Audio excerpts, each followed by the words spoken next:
back on a Friday. We promised we would.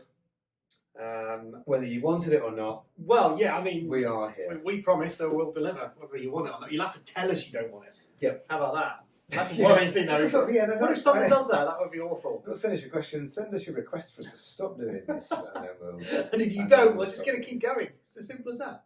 That seems fair enough. There we go. All right. Shall I go first? Well, I think we should give it. It's 2 minutes to 1. Is and it? I'm worried that all the latecomers will be. They'll arrive. They'll be like, that's "Well, it fine. started early. What's going on?" They've answered all the questions. My favourite question was answered already. They missed out, and they'd be sad, and then that would be bad, wouldn't it? But why don't we use this little window now to remind people about the competition we've got going on? I knew it was going to be the competition. Because I think this is a good thing, right? So here's what we're doing at the moment. We're doing this thing where we always talk about like small business. We're a small business marketing strategies. We are trying to grow our audience. We want more people to talk to, so we can tell, help other people with their small business and their marketing. So we're running a competition at the moment on our Instagram and on our Facebook. So if you go on to one of the most recent posts, you'll see the post on there about the competition. It's got it says win on it, and it's got a picture of Gary and me. I imagine you want it. I think I want it to, yeah. I'm whispering like this. Oh, you are, yes. So what you've got to do is you're going to just come and win. And what we're going to do is we're going to take one winner.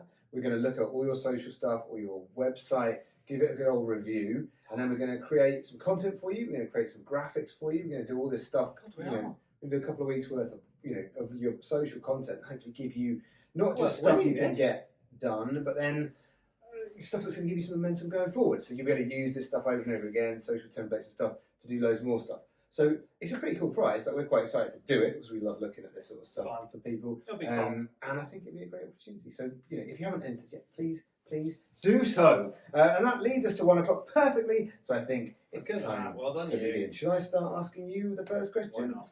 Which says here on the first question, I was going to run a few press ads, but it looks really expensive. Any advice on cheaper routes? No. That would be a terrible answer. The end. How about, rather than cheaper, free? I'm just thinking, it was only last week I was chatting to someone about this who owns a pet shop. Randomly, as you do. The big thing you have to remember is the press actually probably need you more than you need them right now. Like, there is so many, because of online and the amount they have to fill pages and everything else, it's so difficult advertising. Part of the reason it's expensive is because they're really struggling to fill those pages. So the reality is, don't bother with press ads. I mean, okay, if you've got a decent budget, do them. But if you just need a story, and as small businesses, you've all got cool stories. Like, we worked with a DIY shop last year where they turned 50, and they just went and they were like, oh, we're going to do some adverts. We're going to do some posts about it, because we think it's quite a nice story. It's like, have you been to the press? I'm like, why would the press get? So, because your local press has nothing to write about. So if somebody goes to them and says, this shop's been going for 50 years, and your dad, because I was chatting to the lady who was running it now, so your dad's still around and he's still involved and has been up to all those points, like, they would love to know about that. And she was like, oh, okay. And they did. And they got a free big, I think it was on the 3rd page. So the reality is, if you've got a story, go and talk to them. It's dead easy. Go onto their website. Every single press website has a little link that says any stories and everything else. You can reach out. There's normally only 2 or 3 people responsible for across most of the local publications. So it's really easy to get hold of them. And you just have to give them a story, make it honest and about yourself. Don't try and make something up, but make it honest about yourself. And 9 times out of 10, genuinely 9 times out of 10, they will print that as a story, and it's completely free. So that's the best way to increase your exposure in terms of the local press, I would say. Great shout.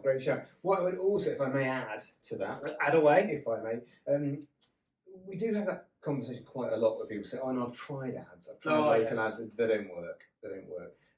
Before you think about that, because this does happen quite a lot. Local businesses, they get a call from the local magazine, local press, where we've got a great deal. We've got, someone's pulled out at the last minute. It's only a couple hundred quid. Get you a full page and whatever, and that sounds pretty appealing. But the problem is people don't think about what the message on the ad is. And usually just doing an ad on its own in isolation isn't really very useful anyway. You really need to think about everything you do as a planned campaign. How are you going to hit your customers in a number of different areas? So don't just do one ad and hope that that's going to deliver something for you, because it's not. It's way better to spend twice that on an ad, knowing that you wanted it in the first place. It's a bit like you say when you go to the supermarket, isn't it? Don't buy the stuff on the ends that you're only buying because it's on offer. It's the same with an ad. Don't buy an ad because it's on offer, but pay twice the price, but buy the thing that you really want. And that's a really because you've got a proper plan for it. Because you've got a plan for it. Which normally involves a story. It does People buy indeed. stories. It does indeed. Right. Oh, I've just seen the first line of this. I really like this one. It just says, "I'm lacking inspiration." No. I mean, who else would I go to? I'm lacking inspiration. Coming up with a new set of posts each week is filling me with dread. Oh dear. How do I make this less painful? Yeah, it is pretty painful, isn't it? I think I reckon that's the thing that we hear about the most. It's the most. It's like, oh, I get up in the morning and I've got to like do my social and I know I've got to do it, or like, I've got a top of an idea. I didn't do it today, so I've put a picture of a tree and said it's a nice sunny day today or something like that. And I tell you what, if you feel uninspired by it, I can tell you for free, your audience is feeling the same way. So yeah, it's hard work, and it is like a relentless treadmill. And we look after lots of social media channels for clients, and it's hard. Like, this is not easy to keep coming up with interesting content for your socials over and over and over again. So the only way to do this is to come up with a plan, is to do it in advance, to think it through. So we have this process that we follow called the subjects of influence, where we get our pillars, our subjects that we like to talk about all the time. Understand what it is that your audience is like. Why are they connecting with you? Why would they want to follow you? Why would they want to communicate with you on social? And it isn't to find out what the weather's like, because unless you're a meteorologist. But generally it isn't to find out. I never worked for a meteorologist. Did you? I know I haven't. You haven't? No, it's unusual. We haven't ever come across one. But the point is, think about the things that your customers want to hear about from you, and keep your content to that subject. Keep working along those lines of communication. And then what you do is you come up with your ideas for your subjects, and then you can filter down lots more pieces of content that sit underneath each of those individual subjects. So we can share. We can put a link in the description to. I've got a little PDF that helps with that process a little bit actually, and we can share that with you. That's not a problem. But yeah, and do it in one go. Like, batch produce it all. Don't try and spend an hour on a Wednesday morning trying to come up with these ideas, because that will be hard. You won't come up with good ones. Give yourself a little chunk of time at some point. Protect that time. Give yourself half a day, a couple of hours, whatever that may be, and just write down as many ideas as you can. You don't need to fill in all the captions. You don't need to actually produce the content even. But if you come up with the ideas all in one go, you will be more creative. You will come up with a big list of stuff, and one idea leads on to another and leads on to another. And the last thing is, don't be afraid to repost something you've done a little while ago. If it was something you did once and it's been weeks and weeks, have a think about how you could maybe rephrase it, repurpose it. Maybe you can tweak the graphics, maybe you can change the caption, maybe do something to freshen it up a little bit. But don't worry about redoing something you've done already, because plenty of people won't have seen that post already. So that, hopefully, then you feel a bit more inspired to the process. All right, next up. I'm struggling for time. Oh, hey, this is interesting.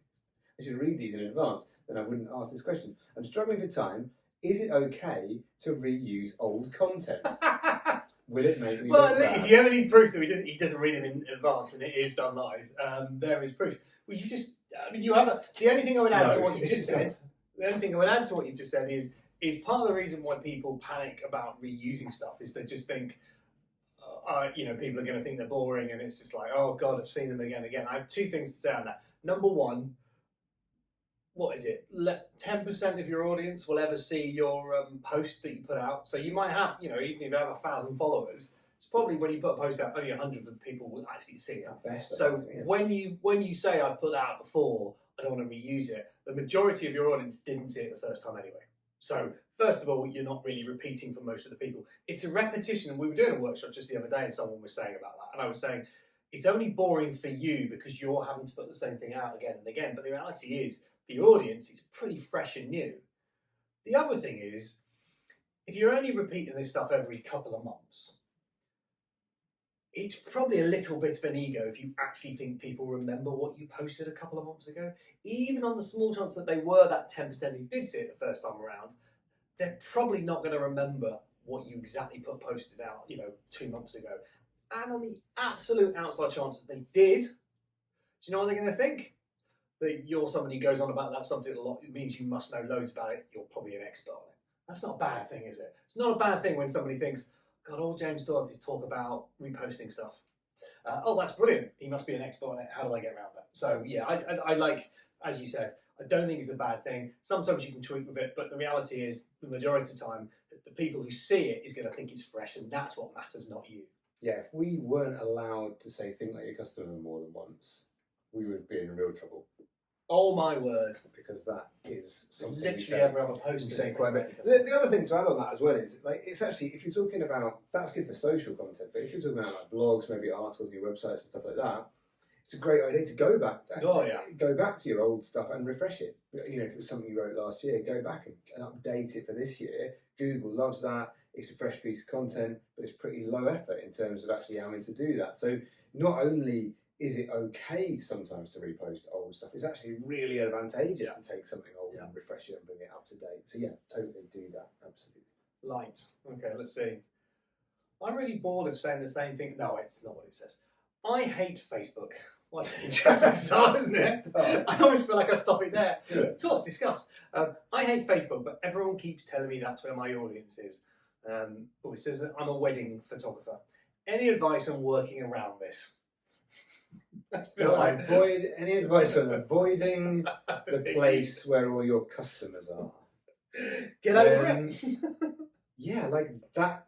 That's the answer. Like, you don't have to like, you don't have to like Facebook. You have to like Instagram. I think we can both say happily. We're not Facebook fans. You don't have to like any of these things, but what you do have to do is you do have to go where your customer is, and you have to remember that it's not about you.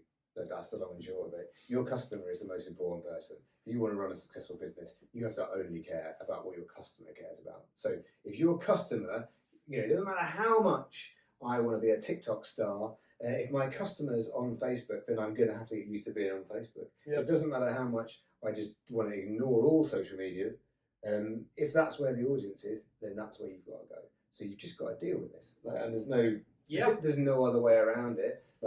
If your customer is a fish, you're going to have to go in the water to get them. That's the way it goes.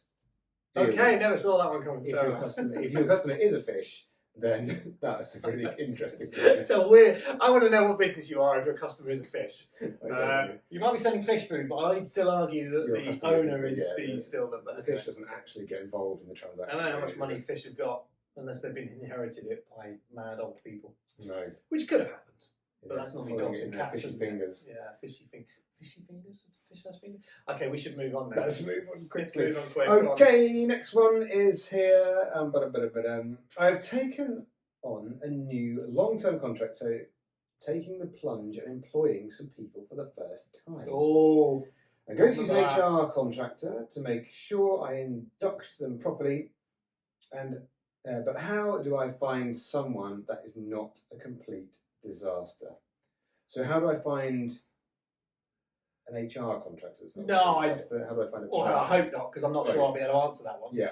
I mean, you've had some good HR contractors. Very good. I think in terms of finding someone, it's really hard. Recruiting people is really hard. But what you have to do is go with your values.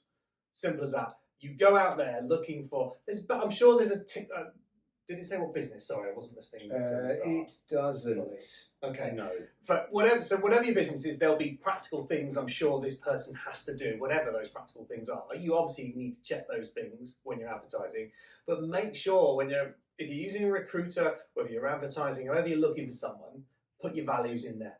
Put what matters to you as a business and the things that go, because then it's a bit like I joke, and I did it in the workshop yesterday. The number one job of marketing is to put people off. And by that, we always say, there's loads of time wasters out there that you don't want. So we want to, if they look at your marketing and go, not interested, great, because we didn't want them. We only want the people that are right for you. It's exactly the same thing when you go out looking for people. You put an ad out there that if it puts people off, they probably weren't right for you anyway. So the people that apply, already you should be a step closer to finding good people. we've certainly, you know, I would say we've experienced that. We learned that after the first round of stuff when we first deployed people, is that actually we changed the ads to be a bit more like that. And because we've sat for a few interviews of people going, oh my God, these people weren't nowhere near our business. They think completely differently to us. And actual fact, we ended up finding that we didn't interview as many people. It's a classic marketing thing. We interviewed less people, but the people we interviewed were all much closer to our values and our beliefs, and we ended up, you know, being lucky enough to pick people that fitted what we believed in, and ergo having a good environment from that perspective. Yeah, and I think the thing they mentioned here about inducting them well, that's also a really important part of the process. Yeah, which, I mean, that's actually good. They've already thought about that one. Yeah, anyway, bring it in. You know, again, this goes back to this idea of get people in that are good at stuff that you're not good at.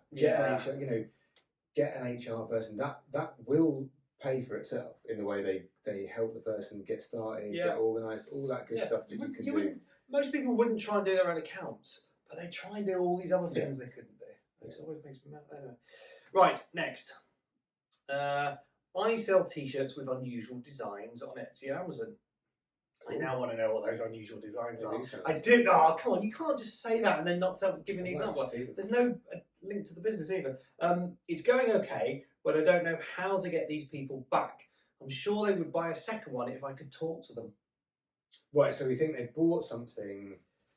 They've been a customer, but then obviously because they're not on their own site. I suppose. The nature of the Amazon kind of Etsy sort of setup is that they're communicated via the platform rather than direct and stuff. And presumably, like again, at some point you might want to make them into your own customers so you can control. Yeah, I think that's the prep. Yeah, and get them there. Yeah, well, do you know what? It's dead simple. This is all about. You can't grab their data. You have to make them want to engage with you more. Now, if you've got an awesome product and it's got cool designs and everything like that, then hopefully that customer already is interested in connecting with you. So this bit is about inviting them and giving them a good reason. So we always recommend that. Make sure your packaging is really good. If you're going out, via Amazon, but you've got your own packaging within that, then maybe you can put a little card inside, maybe you can wrap it nicely, whatever it is, make it feel like it's an event when you open it, because then that person's much more likely to maybe take a photo of it, maybe share an unboxing of it or something like that. If you put a card in that's got your details, that's also acceptable, and you can invite someone to leave you a review. We've seen a couple of examples recently. We bought stuff from Amazon sellers where they've given you a bit of an incentive to leave a review or share a photo or do something like that. But again, it's just about asking people. Asking them to connect with you on social, get them to share a picture of themselves wearing your T-shirts, and then share that picture. When you get that, make sure you engage back. It's not enough to ask for that. If someone does it and they don't feel they got anything on the back of it, then they might not bother. Maybe you could do a competition. Once a month we give away another T-shirt to somebody that shares a picture of themselves wearing our gear. That could be another great way to get them to connect with you on social, and then you can gradually migrate them to maybe to an email list, maybe to your own online store and your e-commerce website or something like that. But I think that's a pretty good way of kind of taking people on that journey without breaking any of the rules of the mighty Amazon. Again, as you say, give them a reason. That example you did say there was a recent one. There was, wasn't there? I got a sports strapping thing for my thigh, which I bought on Amazon, but was clearly from a small business that was selling on Amazon. And in the packaging, which came really nicely packaged, but they also had a little pull-out leaflet which had instructions how to use it, but also said if you send us quick emails to this address saying how much you enjoyed it, they would send you a free ice pack to go with it. So I imagine the ice pack's a couple of quid, not much to them, but it got me to email them and engage in a conversation, and ultimately I ended up leaving them a review on Amazon as well. So again, good product has to start with a good product. If you don't have a good product, none of this works. But good product combined with being persistent as well, I think, is quite important. Yep, absolutely.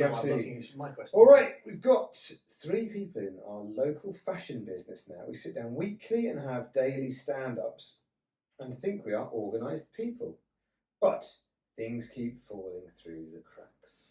Any advice? Ooh. They don't mean things like they're dropping buttons. I think they mean... Do they? Oh. Projects keep falling through the cracks. I was going to say, just sweep up. Yeah. Easy. Put something in the cracks. This is always hard, just because,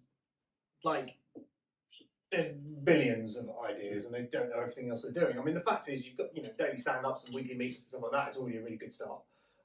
So you're not, as you say, it sounds like you're fairly organised. I'll pick one. You didn't mention software in any way, shape or form there, so let's assume you don't have any. Or you might do, I don't know. But it's just a task tracking tool that you can use combined with project management. I think is probably a really simple one. When you start, because it's only 3 people, there becomes a little bit of a, everyone's probably got their own to-do list and they manage their tasks and they just sort of go, oh, I'll ask them for that at that point. But not everybody works in exactly the same way, so they might not actually have picked it up and written it down in the same way. And it might be they're going to start at this point, but you need them to finish it, whatever else it is. So that's always a danger point when you're small. When you get big, you have to put some sort of platform in place. But when you're a bit smaller, you sort of think, oh, we're managing between us. But actually, honestly, as soon as you're 1, 2 people, you should start doing that. And when you're 3 people, definitely have a tracking system, which basically all of the jobs go in there, and then you can allocate who's supposed to be doing what and when. It's really simple. They're like most of them have got free trial versions that you can get going with anyway for a business of your size, and just start off the process and try a couple, see which works for you. If you're already using a platform that does project management, you'll probably have a task management system in it anyway. You can use that, but particularly if it doesn't know something about fashion, so there might already be some sort of project management thing in there because you're obviously making stuff. Anytime you're making stuff, there's a plan to it. So I would suggest the best thing is software, because again, most of them are pretty cheap, if not free at the moment for small businesses, and it's an efficiency thing. Anything that makes you quicker and efficient as a small business gets the AO with me.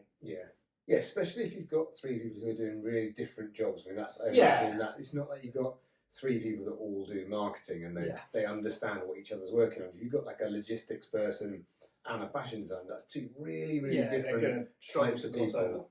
Yeah. So helping each other understand where you're up to and stuff's going to be pretty important, isn't it? Right, it's me, right, okay. My TikTok account, we haven't had a TikTok question before. So I'm glad this is for you, not me. My TikTok account is getting lots of love. Well done, you. Nice. People seem to like my slightly random videos about mistakes I've made with interior design. Okay. But it's not leading to any new orders of my painting business. What am I doing wrong?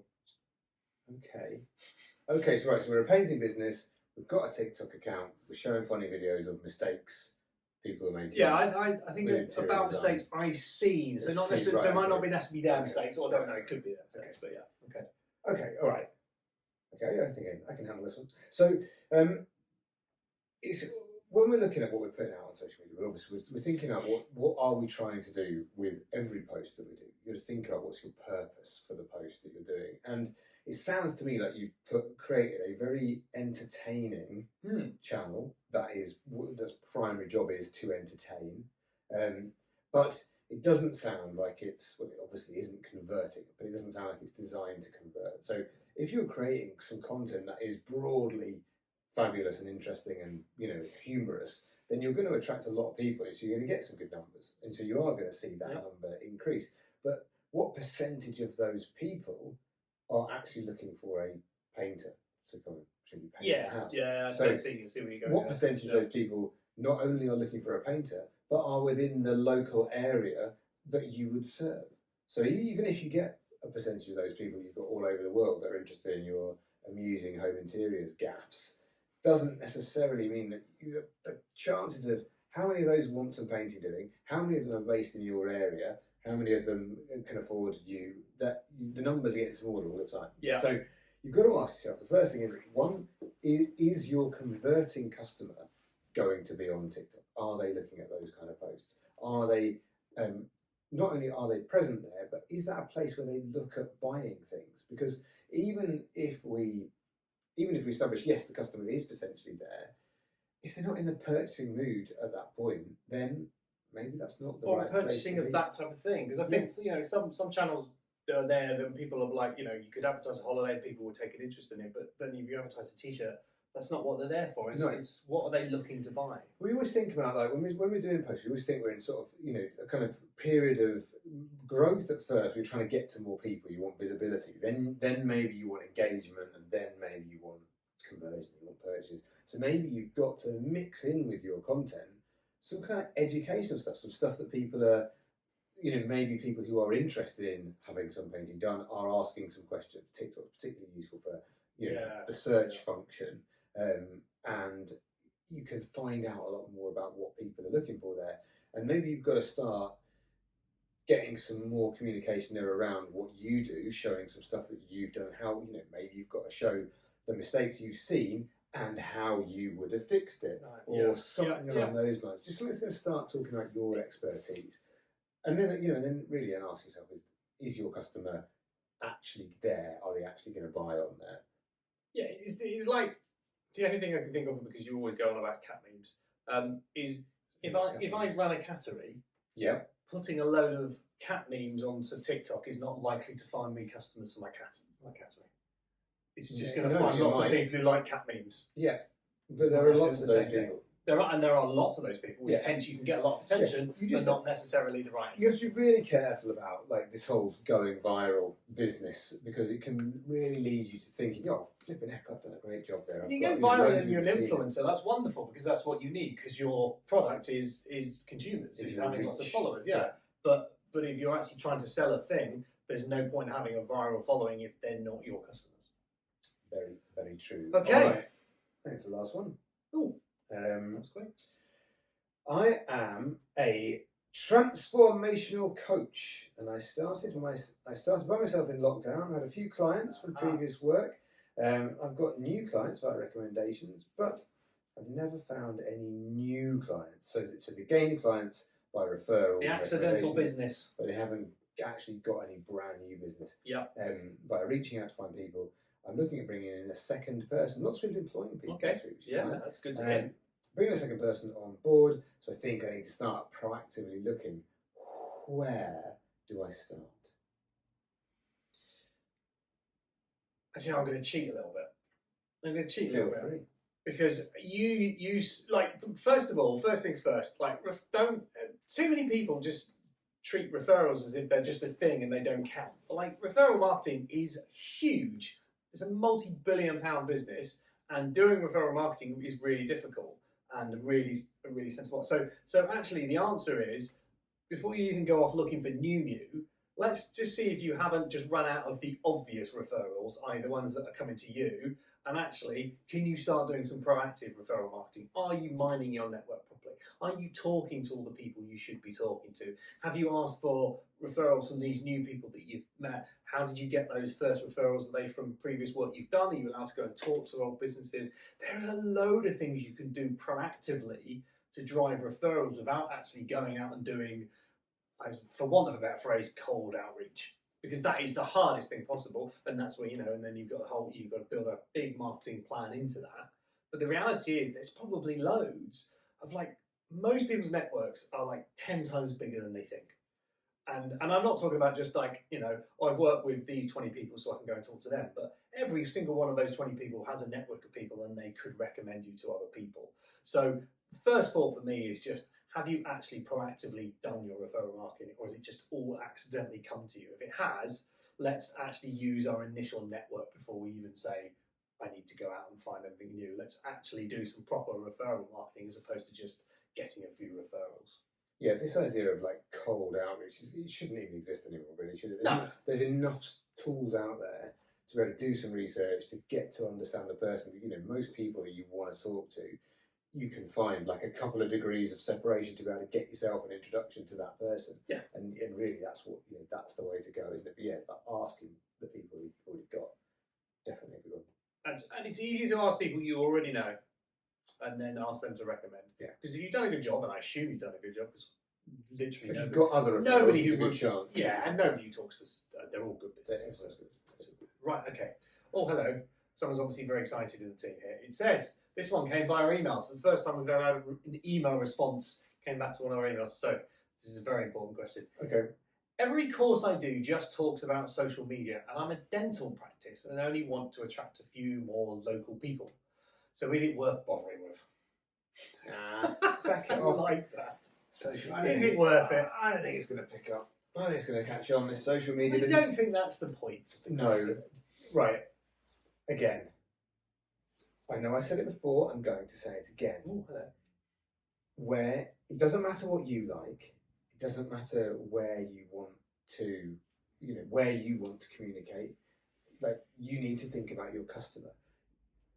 Local customers are also on social media. They are there. The best thing about social media is just how easily you can target stuff on it. That's what makes it so brilliant.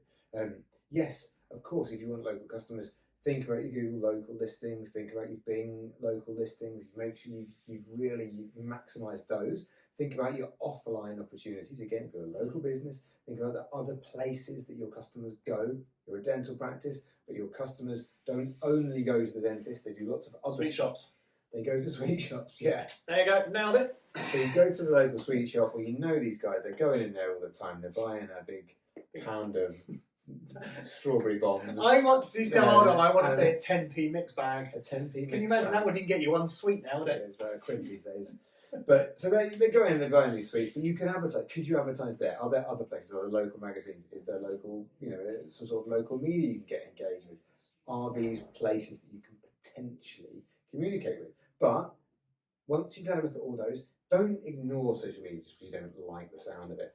The truth is that you could, on Facebook, you could really do a great job of some really locally well-targeted ads, looking at your really tight area. You don't spend much money at all because you can target with a really, really small radius, even targeting the right sort of age of the people, the right sort of demographics, everything like that. So I think it's, yes, you don't have to use social media, but the truth is that you can use it really, really effectively and really cost effectively to get to a really cool local audience. Yeah, I think there's a difference. The problem is when people think of using social media for marketing, they just think, oh, I've got to come up with loads of really great videos and do loads and loads of posts. So there's 101 different ways to use social media. Yeah, it doesn't necessarily mean you've got to be creating content all the time. No. You've got to get on that process.